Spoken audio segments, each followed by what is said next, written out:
Now we're going to make the lips. First thing you want to do is draw a line straight down from the outside of the pupil. I already have one here, and that is going to be the width of the mouth. Next, you're going to make a coil. This is going to be both the upper and lower lip. The coil length should be about the same length as the one you did for the eyelids.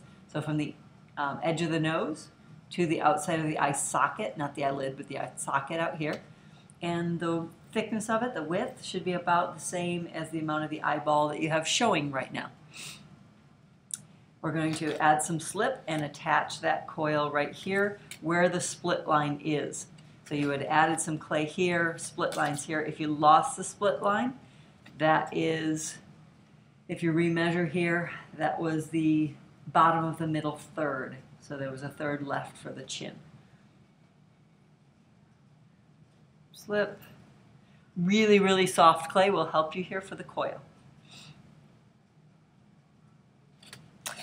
And what I'm going to do is just blend this clay in.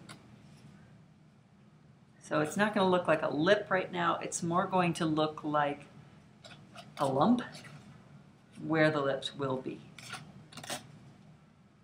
Blend it in. Notice the rolling action of the pencil. That helps you smooth it. Okay. Now I'm going to put the split line in again. At your table you have some tools.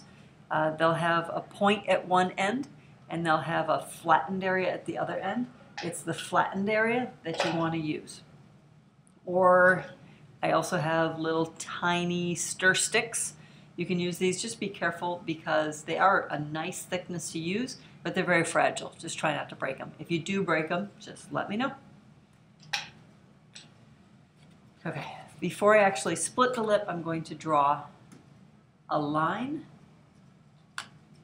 back where the split line was.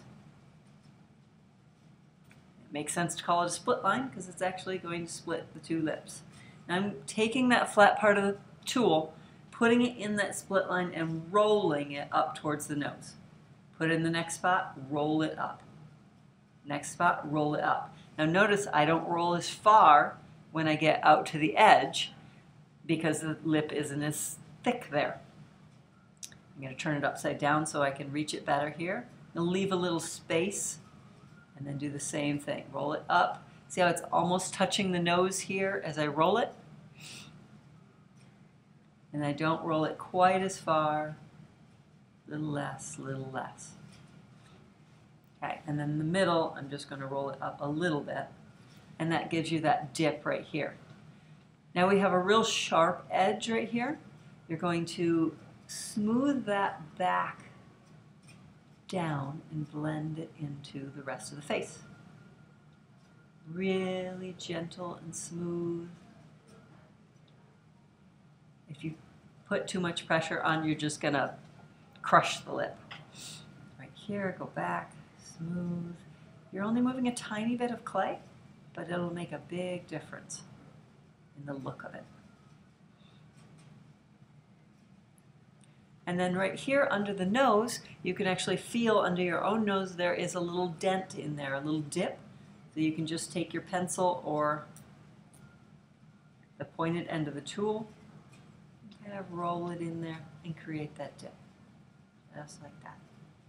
You can see the top lip. Bottom lip.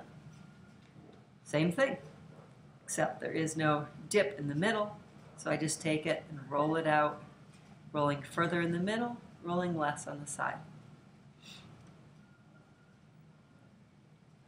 You actually might want to leave the little lines in there that the rolling motion created. If you look closely at somebody's lips, you'll see those lines. And then out here, you can probably get your finger in there to blend that one down.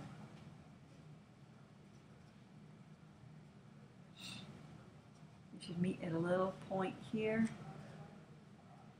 Have a little more blending to do up here.